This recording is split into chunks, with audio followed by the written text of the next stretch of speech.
हमारा ये सेशन है इम्पोर्टेंस ऑफ वाइटामिन्स।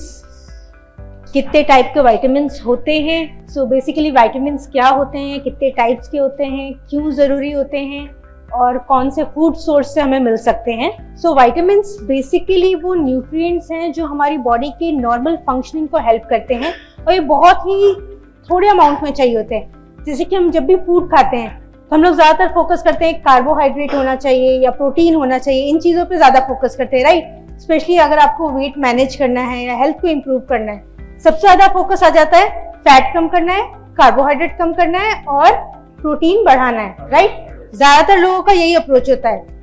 बट जो वाइटामिन्स हैं हमारे, वो हमारे सेल्स को नॉर्मल फंक्शन करने में यानी कि हमारे मेटाबॉलिज्म में हेल्प करते हैं और इवेंचुअली हमारी ओवरऑल हेल्थ को बैलेंस रखने में इनका बहुत इंपॉर्टेंट रोल है। अगर वाइटामिन्स नहीं होंगे हमारे शरीर में या हम अपने फूड से प्रॉपर अमाउंट में नहीं ले पाएंगे तो बहुत सारे हेल्थ इश्यूज होने लगते हैं और इसीलिए बहुत ज़रूरी है। मोस्ट ऑफ द वाइटामिन्स जो होते हैं वो सिर्फ mg के अमाउंट में चाहिए होते हैं, उसी में कुछ वाइटामिन्स होते हैं जो उससे भी कम यानी कि माइक्रो से भी मिलीग्राम्स के बजाय माइक्रोग्राम्स में चाहिए होते हैं और ये बहुत ही कम अमाउंट में होते हैं और सभी ज़्यादातर ये आपके फ्रेश फ्रूट्स में आपको बहुत सारे जो माइक्रो अमाउंट्स में चाहिए फ्रेश फ्रूट्स एंड वेजिटेबल्स में मिलते हैं और जो मिली अमाउंट में यानी कि मिलीग्राम्स में चाहिए होते हैं वो आपके नॉर्मल फूड में, डेयरी में, नॉन वेजिटेरियन सोर्सेज में, इन सब में आपको इजीली अवेलेबल हो सकते हैं। और इसीलिए ये बहुत इंपॉर्टेंट है कि हम अपने फ्रेश वेजीज एंड फ्रूट्स को कंटिन्यू रखें अपने कुक्ड फूड के साथ भी, ताकि वो रॉ में आपको डायरेक्टली हो, क्योंकि कई सारे वाइटामिन्स जो होते हैं वो हमारे लाइट सेंसिटिव होते हैं, हीट सेंसिटिव होते हैं, कुकिंग में डिस्ट्रॉय हो जाते हैं। इसीलिए हमें नॉर्मली सैलेड एंड फ्रूट्स का पोर्शन हमारे डाइट में ज़्यादा रखना चाहिए। चलिए हम देखते हैं एक एक करके कि कौन कौन से हैं ये। सबसे पहले तो हम ये समझते हैं कि विटामिन्स दो टाइप के होते हैं, water soluble and fat soluble. Water soluble vitamins जो है आप कभी भी दिन में नॉर्मली भी लेंगे तो एब्जॉर्ब हो जाएंगे फूड में, जो भी फ्रेश आप लेते हैं फ्रूट्स एंड वेजिटेबल्स। बट जो फैट सॉल्युबल विटामिन्स होते हैं ये ज़रूरी है कि आपके कुक फूड के साथ जाएं तो ज़्यादा बेटर रहते हैं, बिकॉज इनको फैट ज़रूरी होता है बॉडी में एब्जॉर्ब होने के लिए। जब भी आप कोई भी फूड खाते हैं सबसे पहले आप माउथ में च्यू करते हैं, उसको डाइजेस्ट करते हैं, सबसे पहले आपके माउथ में कार्बोहाइड्रेट डाइजेस्ट होना चालू हो जाते हैं। ऐसा कहा जाता है जब भी खाना खाएं तो अच्छे से चबाएं। उसका रीजन ही ये है कि ऐसे एंजाइम्स होते हैं हमारे मुंह में जो खाने में सबसे पहले हमारे कार्बोहाइड्रेट को डाइजेस्ट करते हैं और इसीलिए बहुत इंपॉर्टेंट पार्ट होता है। अगर हम सही से च्यू नहीं करते तो वो रॉ फॉर्म में जाता है और इंडाइजेशन जैसी प्रॉब्लम्स नॉर्मली होती हैं क्योंकि प्रॉपरली फूड च्यू नहीं है। वहीं पर अगर आप कोई भी जूसेस वगैरह लेते हैं, जूस क्या होता है आपके मुंह में ज्यादा टिकता नहीं, एकदम से अंदर चला जाता है, तो वो भी डाइजेस्ट नहीं हो पाता है। नॉर्मली देखा जाए तो पूरा जूस है, इजीली है, बड़े बड़े टुकड़े नहीं है, वो जाना चाहिए डाइजेस्ट, बट नहीं हो पाता क्योंकि वो डायरेक्टली पेट में चला जाता है। उसको प्रॉपर टाइम ही नहीं मिलता कि उसके अंदर जो जूसेस में ज्यादातर कार्बोहाइड्रेट्स होते हैं, राइट। नॉर्मली फ्रूट जूसेस लेते हैं या वेजिटेबल जो भी जूस लेंगे वो प्रॉपरली डाइजेस्ट ही नहीं होता और इसीलिए कई बार आप बहुत ज्यादा जूस पीते हैं तो भी इंडाइजेशन, एसिडिटी जैसी प्रॉब्लम नॉर्मली देखी गई है। That is one of the reason. So basically जब फूड आपके स्टमक में जाता है, स्टमक में जाके सबसे पहले जो पार्टिकल्स होते हैं वो ब्रेक डाउन होते हैं क्योंकि स्टमक की एसिडिटी बहुत हाई होती है। ये पॉइंट मैं इसलिए मेंशन कर रही हूँ क्योंकि ज़्यादातर लोग आप लोगों में से एंटी एसिड लेते होंगे मेडिसिन के साथ और सब चीज़ों के साथ, बिकॉज जिनको एसिडिटी ज़्यादा होती है वो भी एंटी एसिड लेते हैं, पीपीआईज लेते हैं। वो क्या करते हैं हमारी बॉडी में प्रॉपरली एसिड को रिलीज नहीं होने देते स्टमक में, जिसकी वजह से अगेन फूड प्रॉपरली डाइजेस्ट नहीं होता और छोटे छोटे पार्टिकल्स में ब्रेक नहीं होता। ये पॉइंट मैं इसलिए बोल रही हूँ क्योंकि जब आप फूड लेते हैं तो उसमें बहुत सारे केमिकल रिएक्शंस होते हैं पेट में और इस तरह की चीज़ें जो नॉर्मली ज़्यादातर लोग लेने लगते हैं, क्योंकि एंटी एसिड ऐसी चीज़ है जो नॉर्मली लोग ऐसे ही पॉपअप कर लेते हैं, राइट। चलो आज अच्छा नहीं लग रहा है, एसिडिटी गैस बन रही है, खा लेते हैं। वो भी एक रीज़न है, आपको इंडाइजेशन होता है, आपका न्यूट्रिशन प्रॉपरली डाइजेस्ट नहीं होता, डाइजेस्ट नहीं होगा तो एब्जॉर्ब नहीं होगा और फिर दूसरे हेल्थ इश्यूज होंगे। सो यहाँ मैं इसलिए बता रही हूँ क्योंकि डाइजेस्ट होने के बाद जो वो एकदम फाइन पार्टिकल्स होते हैं फिर हमारे इंटेस्टाइन में मूव करते हैं जहाँ जाके सारे एब्जॉर्ब होते हैं और मेजर जो आपके प्रोटीन्स और फैट्स हैं सारे इंटेस्टाइन में जाके डाइजेस्ट होते हैं। और इसीलिए ये ज़रूरी है कि आपका लिवर भी हेल्दी रहे, ताकि वो प्रॉपरली जो सिक्रीशंस है वो सारे इंटेस्टाइन में सिक्रीट करता है, स्टमक में नहीं करता। तो इसीलिए लिवर को आपको हेल्दी रखना है ताकि प्रॉपरली बाइल जाए और सारे फैट्स को डाइजेस्ट करे, ताकि आपके फैट डाइजेस्ट हो और एब्जॉर्ब हो। क्योंकि फैट अगर प्रॉपरली डाइजेस्ट नहीं होंगे तो एक तो फैट जो है एक्सेसिव आपकी बॉडी में दूसरी जगह जाके जमने लगेगा। दूसरी बात यह है कि आपका जो फैट सॉल्युबल विटामिन्स है उसको फैट का पोर्शन इतना मिल ही नहीं पाएगा कि वो आपकी बॉडी में एब्जॉर्ब हो। सो इसीलिए ये स्टेप भी जरूरी है कि अपने विटामिन्स के साथ आप ऐसी भी चीजें लें जो आपके लिवर को भी हेल्दी रखे। आफ्टर दैट इंटेस्टाइन में जाके मेजर जो भी फैट सॉल्युबल विटामिन्स है वो एब्जॉर्ब होते हैं, और उसके बाद जब लार्ज इंटेस्टाइन में जाता है तो वाटर सॉल्युबल विटामिन ज्यादा वहां एब्जॉर्ब होते हैं, क्योंकि वहाँ वाटर पोर्शन ज्यादा एब्जॉर्ब होता है। तो ये पूरा प्रोसेस है आपके फूड की जर्नी का, आपके प्लेट से लेके पूरा बॉडी में एब्जॉर्ब होने तक का। अब चलिए हम वापस आते हैं हमारे विटामिन्स में।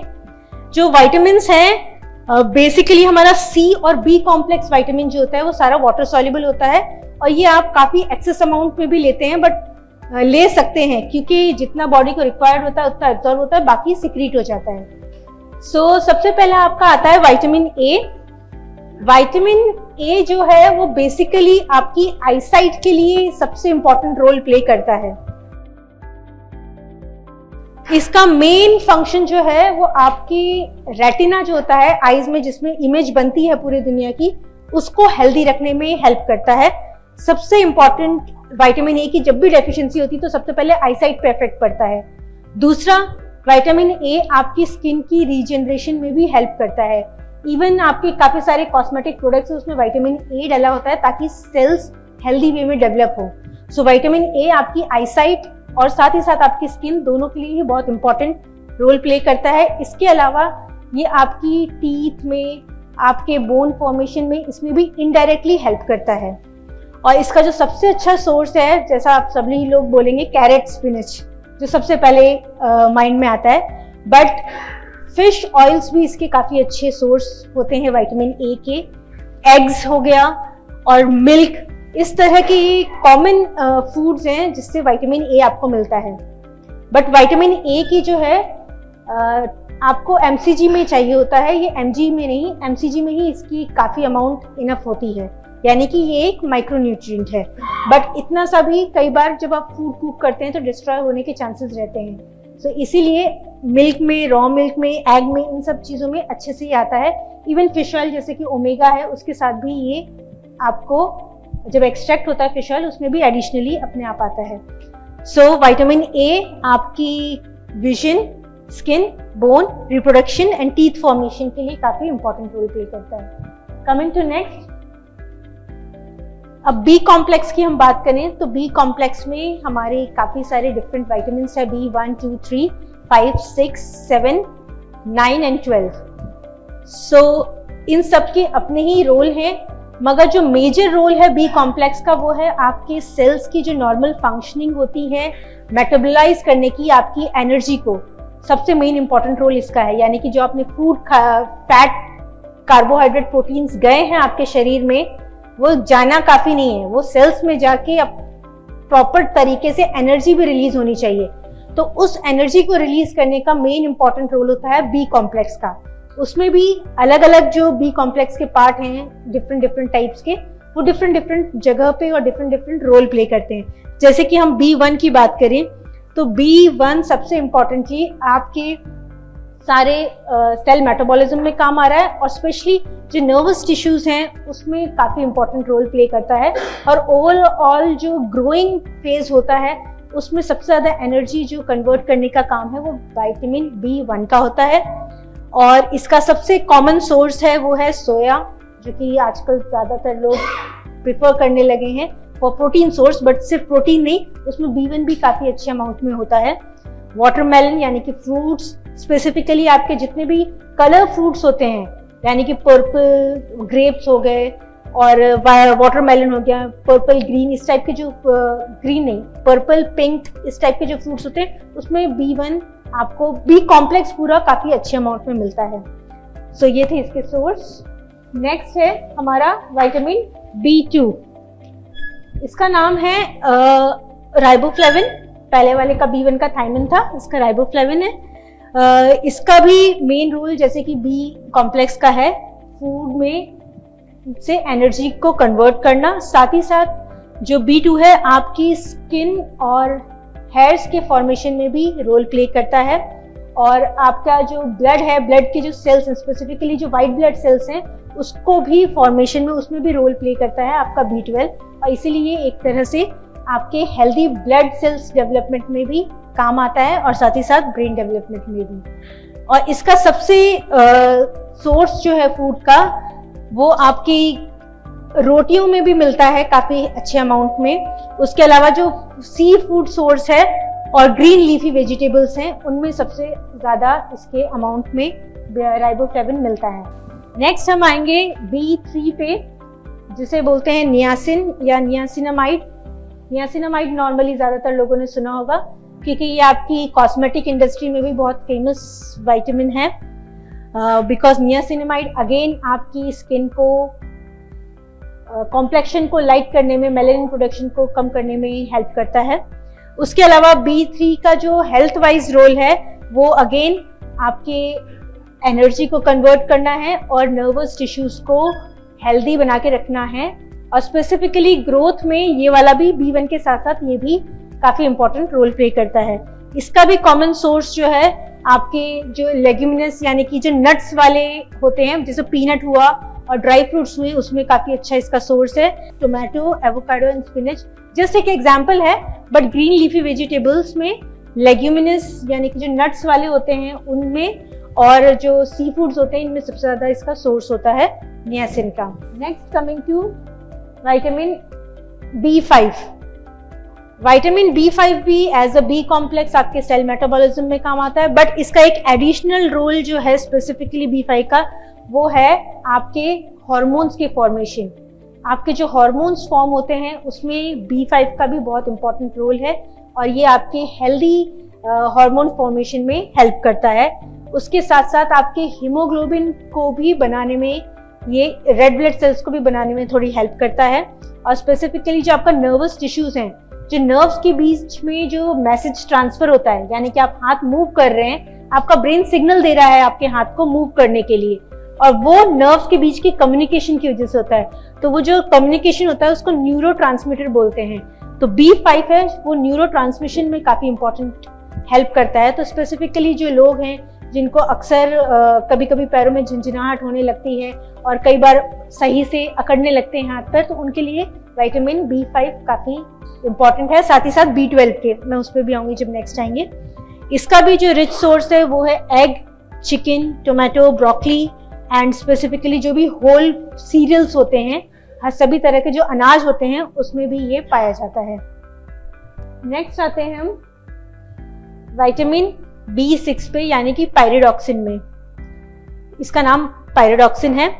ये आपके रेड ब्लड सेल्स को डायरेक्टली फॉर्मेशन में हेल्प करता है, यानी कि जो आपकी बोन मैरोज हैं उससे रेड ब्लड सेल्स बनती हैं, उसमें ये बहुत ही इंपॉर्टेंट रोल प्ले करता है। और साथ ही साथ आपकी जो स्लीप साइकिल है उसको मेंटेन करता है, यानी कि जिन लोगों को काफ़ी सोने में दिक्कत होती है, इस तरह के कोई इश्यूज हैं, तो हो सकता है उनको B6 की डेफिशिएंसी हो। तो ये B6 क्या करता है, आपकी स्लीप साइकिल को इम्प्रूव करता है, और इस जब नींद पूरी प्रॉपरली होती है तो आप एकदम फ्रेश उठते हैं। तो जो चिड़चिड़ापन जो नॉर्मली लोगों में देखा गया है, एंजाइटी होना, उसमें भी ये काफ़ी इंपॉर्टेंट रोल प्ले करता है। जो B6 का सोर्स लेंगे, जब अगर इस तरह के सिम्टम्स आपको दिखते हैं तो आपको B6 वाले फूड इंक्रीज कर देने चाहिए आपके खाने में।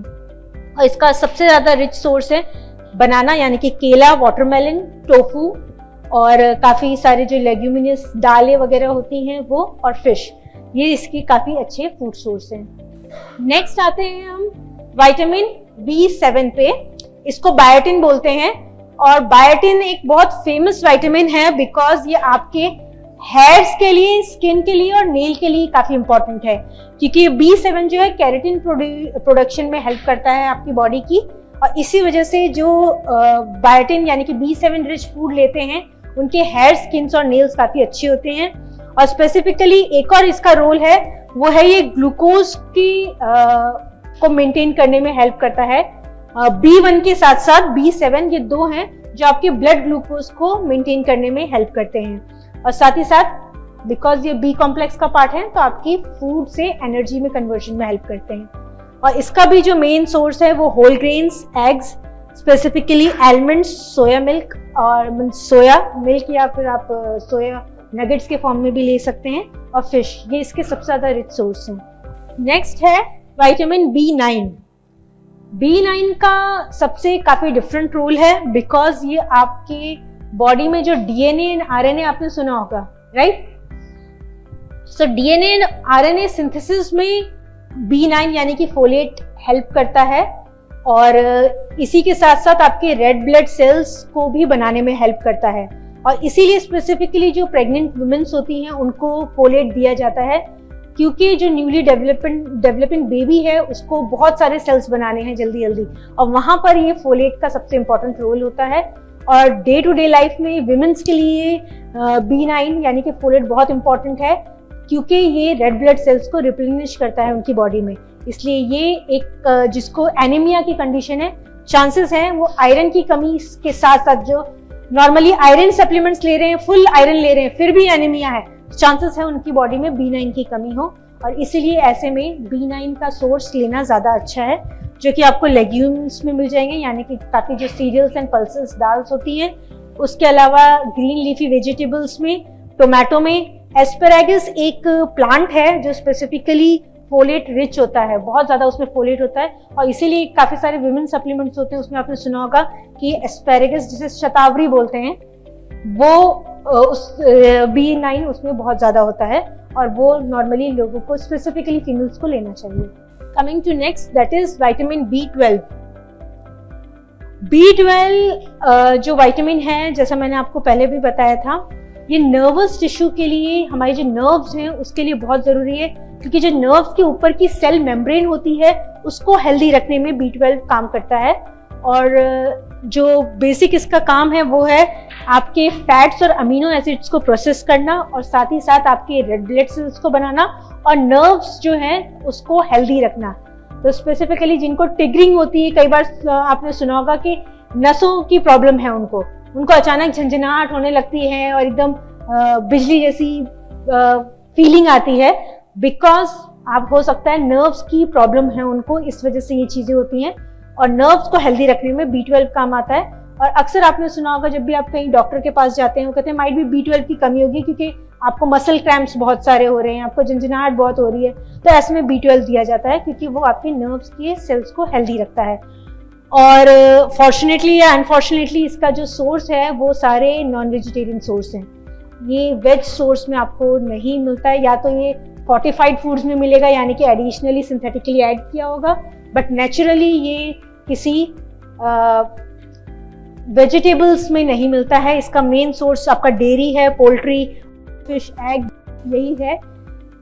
एक जगह है वो है हमारा लार्ज इंटेस्टाइन, जहां पर ये बनता है, हमारे बैक्टीरियाज बनाते हैं, बट लार्ज इंटेस्टाइन में कोई भी एब्जॉर्प्शन नहीं होता है इस टाइप का, तो ये हमारी बॉडी में बनने के बाद भी यूज नहीं है। सो इसीलिए इसको फूड सोर्स से ही लेना है, और बिकॉज ये नॉन वेजिटेरियन है तो कहीं ना कहीं कुछ ना कुछ पोर्शन आपको इंक्लूड करना चाहिए आपके फूड में, ताकि B12 की कमी ना हो। Now coming to vitamin C।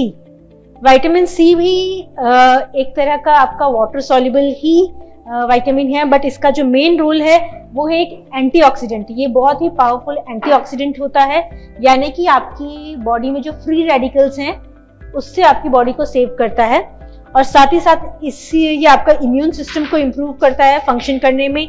इसके अलावा ये आपके आयरन एब्जॉर्प्शन में काम करता है, यानी कि आपकी बॉडी में जो आयरन एब्जॉर्ब हो रहा है उसमें भी विटामिन C एक इंपॉर्टेंट रोल है।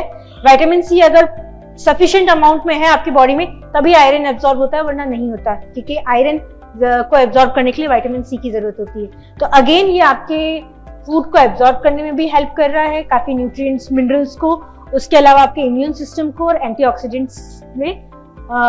विटामिन, जब हम आयरन की बात करते हैं तो जो एनीमिक कंडीशन होते हैं, अगेन एनीमिया वाले पेशेंट्स को भी विटामिन C अच्छे अमाउंट में लेना चाहिए, क्योंकि वो आयरन को भी एब्जॉर्ब करने में हेल्प करता है।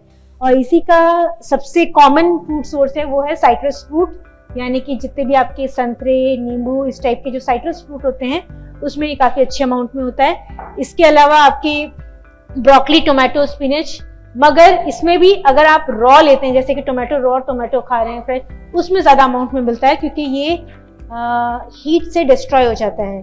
इसीलिए फ्रूट सोर्स इसका सबसे बेस्ट सोर्स है। Next is vitamin D. Vitamin D का मेन रोल है आपके बोन्स को स्ट्रांग बनाना, क्योंकि ये आपकी बोन में जो भी मिनरल्स होते हैं, कैल्शियम, फास्फोरस, मैग्नीशियम, इन सभी मिनरल्स को बोन के अंदर डिपॉजिट करने में हेल्प कर रहा है और साथ ही साथ ये आपके कैल्शियम को फूड से एब्जॉर्ब कराने का भी काम करता है। अगर विटामिन डी आपकी बॉडी में नहीं होगा तो आपके स्टमक से कैल्शियम एब्जॉर्ब ही नहीं होगा आपकी बॉडी में। और दूसरे मिनरल्स को भी, स्पेसिफिकली कैल्शियम और थोड़े अमाउंट में आपके फास्फोरस और मैग्नीशियम, इस तरह के मिनरल्स को भी एब्जॉर्ब करने में हेल्प करता है। इसी वजह से विटामिन डी जो है आपके बोन, टीथ, इन सबको हेल्दी रखने में काम करता है। और स्पेसिफिकली एज के साथ साथ जो आपको आर्थराइटिस या ऑस्टियोपोरोसिस आप सुनते हैं, वो कंडीशन होती है, उसमें क्या होता है, आपके बोन से सारे मिनरल्स लीच होने लगते हैं, जिसकी से डेंसिटी कम हो जाती है और टेंडेंसी बढ़ जाती है फ्रैक्चर होने की एज के साथ। विटामिन डी क्या करता है, इसको हेल्प करता है एब्जॉर्ब कराने में, वापस से बोन के अंदर सारे मिनरल्स को पहुंचाने में। ऐसा नहीं है कि आपने एक बार कैल्शियम सोर्स खा लिया और आपके बोन में चला गया, वो वहीं रह गया।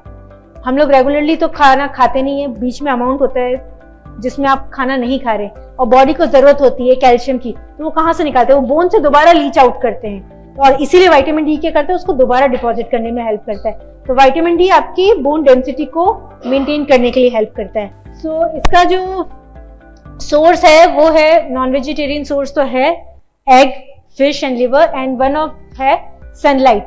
बट वो भी जो एक पर्टिकुलर मॉर्निंग वाली जो सनलाइट होती है उसमें हेल्प करता है ये आपकी बॉडी में विटामिन डी को सिंथेसाइज करने में। डे वाली नहीं, बिकॉज डे में आपकी यूवी रेज बहुत ज्यादा होती है, तो हेल्प से ज्यादा दूसरे साइड इफेक्ट्स भी होते हैं, यानी कि सन डैमेज होना आपकी स्किन का। मॉर्निंग वाली सनलाइट सबसे बेस्ट है क्योंकि उसमें रेडिएशन थोड़ी कम होती है, इसीलिए वो विटामिन डी को हेल्प करता है। दिन में भी करेगा बट साथ ही साथ डैमेज भी साथ में करेगा काफी ज्यादा। ओवरऑल जो है, और आजकल इतना ज्यादा रेडिएशन बढ़ गई है कि सनस्क्रीन लगाना भी इम्पोर्टेंट हो गया है, तो डायरेक्टली विटामिन डी उतनी जल्दी सनरेज से नहीं बन पाता है और इसीलिए आपको फूड सोर्स से भी लेना जरूरी हो गया है। Now coming to vitamin E. Vitamin E भी आपका फैट सॉल्युबल विटामिन है और ये भी काफी अच्छा एंटीऑक्सीडेंट है, और साथ ही साथ इसमें और विटामिन सी में दोनों ही काफी अच्छे एंटीऑक्सीडेंट है, विटामिन सी भी और विटामिन ई भी। विटामिन सी फ्री रेडिकल्स जो आपकी बॉडी में जनरेट हो रहे हैं उसको कंट्रोल करने में हेल्प करता है। विटामिन ई आपके जो सेल मेम्ब्रेन जो है उसको स्ट्रेंथन करता है, तो जो फ्री रेडिकल की वजह से सेल मेम्ब्रेन का डैमेज होता है उसको सेव करता है। आपके सेल्स को हेल्दी रखने में और ऑक्सीडेशन से बचाने के लिए काम करता है। तो विटामिन ई एक स्ट्रॉन्ग एंटीऑक्सीडेंट है फॉर योर सेल मेम्ब्रेन, और हमारी पूरी बॉडी सभी सेल्स से ही बनी है और उसी सेल्स की सारी सेल मेम्ब्रेन्स होती है, उनको हेल्दी रखने में हेल्प करता है। स्पेसिफिकली इसको ब्यूटी विटामिन भी बोलते हैं बिकॉज ये आपकी स्किन के जो सेल्स हैं उनको हेल्दी रखता है। हमें बॉडी के अंदर के सेल्स तो दिखते नहीं है बट स्किन दिखती है, तो इसीलिए इसको ब्यूटी विटामिन का भी नाम देते हैं। और इसका भी जो सबसे अच्छा सोर्स आपको सारे नट्स में मिल जाएगा, यानी कि ड्राई फ्रूट्स और टोफू, होल ग्रेन, सीड्स, यानी कि जो भी सीड टाइप की चीजें होती हैं उसमें काफी अच्छे अमाउंट में होता है। पपाया में, फ्रूट्स में भी मिलता है बट ज्यादा कॉन्सेंट्रेशन में ये आपको सारे नट्स या सीड्स में मिलता है। नाउ कमिंग टू विटामिन के। विटामिन के के बारे में हम लोग ज्यादा बात नहीं करते हैं, बट विटामिन के हमारी बॉडी के लिए बहुत इंपॉर्टेंट है, बट ये बहुत ही माइक्रो अमाउंट में चाहिए होता है, इसीलिए लोग ओवरलुक कर देते हैं। विटामिन के का मेन रोल है आपके जो ब्लड है वो आपके ब्लड वेसल्स के अंदर रहे, आपके ब्लड से लीच करके ना जाए। फर्स्ट ऑफ ऑल हमारी बॉडी में, जैसे मैंने बोला, फ्री रेडिकल्स होते हैं, वो हमारे ब्लड वेसल्स को भी डैमेज करते हैं, जिसकी से माइक्रो छेद यू कैन से हो जाते हैं, और उसको हमारी बॉडी क्या करती है, प्रॉपरली हील कर देती है, क्लॉट करके हील करती रहती है रेगुलरली। तो वो जो क्लॉटिंग प्रोसेस है, हीलिंग प्रोसेस है, उसमें विटामिन के का बहुत ही इंपॉर्टेंट रोल है। आपकी बॉडी में इंटरनल ब्लीडिंग ना हो उसको रोकने का काम करना, क्लॉटिंग प्रॉपरली हो, उसमें सबसे ज्यादा इंपॉर्टेंट विटामिन के का है। कई लोगों को आपने सुना होगा कि इश्यू होता है कि उनका खून जल्दी से क्लॉट नहीं होता, वरना कभी चोट लगती है, जो नॉर्मल प्रोसेस है खून नॉर्मल होने का, जमने का, वुंड को हील होने का, वो नहीं होता, उनकी खून बहता रहता है। बिकॉज क्लॉटिंग प्रॉपर नहीं हो पाती, उनकी बॉडी में विटामिन के की डेफिशिएंसी होती है।